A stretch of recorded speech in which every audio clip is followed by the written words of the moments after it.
Dans le mouvement, il y a finalement beaucoup de choses qu'on sait, peut-être dont on n'est pas conscient ou auxquelles on ne fait pas attention, mais il y a beaucoup de réflexes, il y a beaucoup de... On est tout le temps dans les gestes, on est tout le temps dans le mouvement et on ne fait pas... Oui, c'est ça, on ne regarde pas forcément les détails.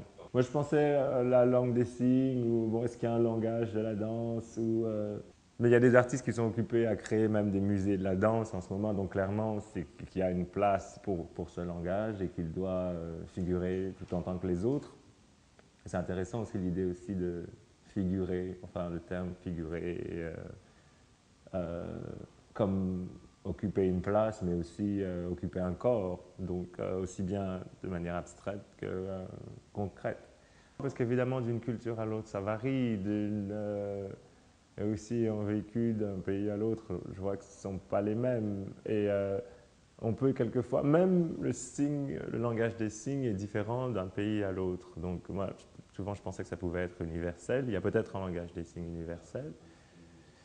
Mais d'un pays à l'autre, le vocabulaire change et il y a des signes qui correspondent à autre chose. Donc c'est intéressant aussi de ce qu'on croit être universel finalement ne l'est pas. Ou c'est bien de voir aussi, même à travers l'Europe même, quelques gestes du doigt veulent dire des choses complètement différentes. D'un côté, ça peut être une insulte, de l'autre, un signe de victoire. Donc très très simplement, un même signe peut avoir des sens différents. Mais ouais, je ne sais pas si par de là, déjà, on peut dire que la danse peut être interprétée uniformément d'une culture à l'autre, si c'est vraiment l'équivalent d'une langue. Parce que j'ai remarqué aussi qu'il y a beaucoup de gens qui réagissent très, très violemment par rapport au mouvement ou à la danse, ou qui disent « Oh, je ne comprends rien », ou comme vraiment un langage qu'il faudrait décoder. C'est pas réservé aux initiés non plus, je pense que... enfin, je sais pas, c'est quand même quelque chose de très social, on danse tout le temps. Et on ne cherche pas à savoir forcément pourquoi.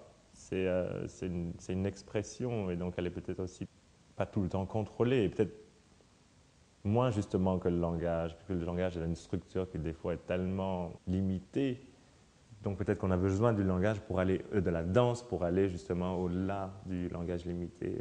La photo, au départ, c'est toujours l'image, la photo, qui devient progressivement un objet, qui devient progressivement une performance. Donc l'image film, l'image filmée qui devient aussi une interaction ou qui rentre en interaction avec le corps. Donc l'écrit, le papier, le support, le papier est très, très présent, mais non pas forcément la vidéo comme point de départ. C'est toujours l'image imprimée sur papier, le papier lui-même, le rapport à l'écriture, et donc par conséquent le rapport au corps après, du papier même, de l'écrit, du texte, de l'image. Je ne sais pas s'il s'agit forcément d'un désir de brouiller les frontières entre les différents matériaux, mais d'établir plutôt un discours ou des correspondances ou même une chorégraphie. Donc établir un mouvement de l'image accrochée au mur, à l'objet au sol, comme expérience visuelle, c'est-à-dire aussi penser à l'expérience physique en même temps que l'expérience visuelle. Regarder l'image, mais aussi se rendre compte de la position que le corps occupe dans l'espace en regardant l'image. Donc que le spectateur soit conscient de sa position alors qu'il déambule entre vidéo, installation, ou participe à une performance aussi et se rendre conscience de la façon dont il ou elle occupe l'espace à ce moment-là. Justement, il y avait un surplus d'informations à ce moment-là, comment on organise toute cette information pour lire les images, pour occuper l'espace, pour avoir une conscience aussi de soi, en tant qu'individu, en tant qu'artiste, en tant que juste personne dans le monde, quoi. On va parler d'origami puisqu'il y a des pliages, mais encore une fois, un besoin de nommer quelque chose et d'encadrer quelque chose de manière à ce qu'on puisse identifier et le gérer. Parce que si on n'a pas un mot, à ce moment-là, c'est très difficile d'établir un sens, d'établir des barrières, d'établir des limites. Et moi, je penserais plus à des pliages, ouais. Des plis, des pliages, oui. Mais plus qu'origami, parce qu'origami, c'est une technique, c'est quelque chose d'assez précis, et la part ludique est très bien aussi, je ne la critique pas, je m'identifie aussi très bien, mais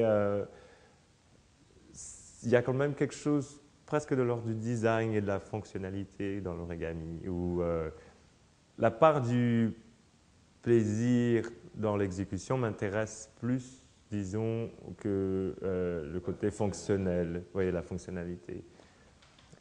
Transformer des images